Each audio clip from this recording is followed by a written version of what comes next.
बिस्मिल्लाहिर्रहमानिर्रहीम। सैयदना हजरत अली करमल्लाहु वजहुल करीम इरशाद फरमाते हैं कि जो शख्स अपनी जिंदगी में कामयाब होना चाहता है वो इन 5 बातों को इख्तियार कर ले तो कामयाबी उस इंसान के कदम चूमेगी। आपने फरमाया कि अल्लाह ताला के अलावा किसी से कोई उम्मीद ना रखना, क्योंकि अल्लाह ताला के अलावा कोई और नहीं है जो आपकी उम्मीदों को पूरा कर सके। जो लोग अल्लाह से अपनी उम्मीदें लगा कर रखते हैं और अपनी उम्मीद फकत अल्लाह रब्बुल इज्जत के दरबार में पेश करते हैं तो रब्बे कायनात उनकी उम्मीदों को जरूर पूरा करता है। और दूसरा इरशाद फरमाया कि अपने गुनाहों के अलावा किसी चीज से ना डरना, कि जब कल को अल्लाह रब्बुल इज्जत के दरबार में पेश होगे तो अपने गुनाहों के मुतालिक क्या जवाब दोगे। इस बात का डर और खौफ हर वक्त अपने दिल में कायम और दायम रखोगे तो कामयाबी तुम्हारे कदम चूमेगी। और फिर इरशाद फरमाया कि अगर तुमसे कोई बात पूछी जाए जिसके मुतालिक तुम्हें इल्म ना हो तो ये कहने में हरगिज शर्म महसूस ना करना कि मैं नहीं जानता। आपने फरमाया कि बहुत सारे लोग ऐसे हैं जो एक चीज के बारे में नहीं जानते, मगर जब उनसे कोई चीज पूछी जाती है तो वो तुक्के लगाना शुरू कर देते हैं।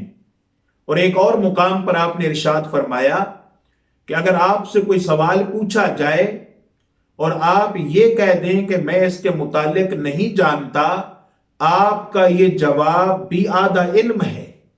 और फिर इरशाद फरमाया कि जिस बात का तुम्हें इल्म ना हो उसके बारे में इल्म हासिल करने की कोशिश करो और उसको इल्म हासिल करने में लग जाओ तो तुम जिंदगी में कामयाब हो जाओगे।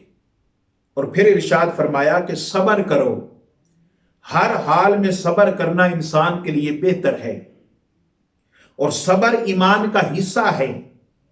फिर फरमाया कि सब्र का मकाम ऐसा ही है जैसे बदन में सर का मकाम होता है।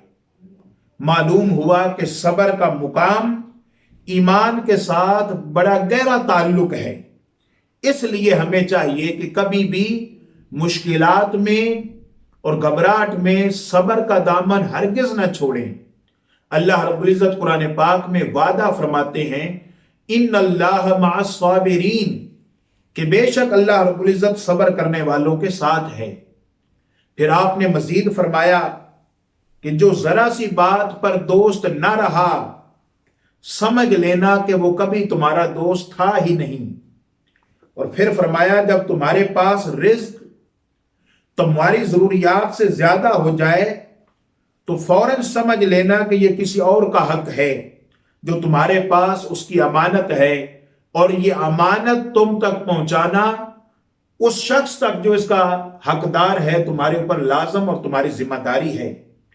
और फिर फरमाया जब तुम किसी के साथ भलाई करो और उस भलाई का बदला तुम्हें बुराई की शक्ल में मिले तो ये तुम्हारी नेकी के कबूल होने का एक वाज़े सबूत है।